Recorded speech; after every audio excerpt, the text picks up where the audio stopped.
सगळ्यांना सविनय जय भीम। आज 14 एप्रिल 2026 आज आपले भारतरत्न डॉक्टर बाबासाहेब आंबेडकर यांची जयंती आणि ही जयंती आपल्या महाराष्ट्रातच नव्हे तर अगदी देशभरात मोठ्या उत्साहाने साजरी होत असते। आपल्या नंदनवनामध्ये देखील आंबेडकरांच्या प्रतिमेचं पूजन करून आणि छानसं मिष्टान्न भोजन करून आम्ही ही आंबेडकर जयंती साजरी करत आहेत।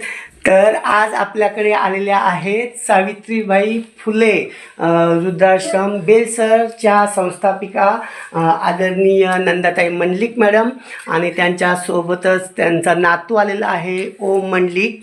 आणि आपल्या म्हणजे माझा स्पेशल 40चा जो ग्रुप आहे त्या ग्रुपच्या आमच्या नंदनवनच्या विद्यार्थ्यांच्या सगळ्यांच्या लाडक्या ताई आमच्या शिलाताई हांडे त्यांनी आम्हाला मुलांसाठी खास आंबे पाठवून दिलेले आहेत। आणि आपले नारायणगावचे आणि सध्या आपल्या भोरमध्ये राहणारे आदरणीय किशोरदादा यांच्या कन्येचा वाढदिवस आहे आणि खरं तर त्यांची कन्या सध्या हयात नाही आहे, परंतु जरी ती देहरूपी आपल्यामध्ये नसली तरी तिच्या आठवणीने मात्र ती सदैव आपल्या सोबत असते असं पालकांची धारणा आहे।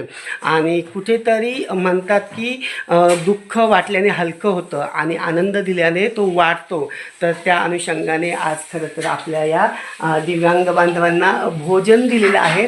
तर चला आपण सगळे छानसं मिष्टान्न भोजनाचा आनंद घेऊया। वल घेता नाम घ्या श्री हरीचे सजावन होते, हम घेता फुकाचे जीवन करी जीवित्व, अन्न हे पूर्ण ब्रह्म उदर भरण नोहे, जानी जे यज्ञ कर्म बोला पुंडलिक वरदेव हरी विठ्ठल श्री ज्ञानदेव तुकाराम पंढरीनाथ महाराज की जय। गणपती बाप्पा।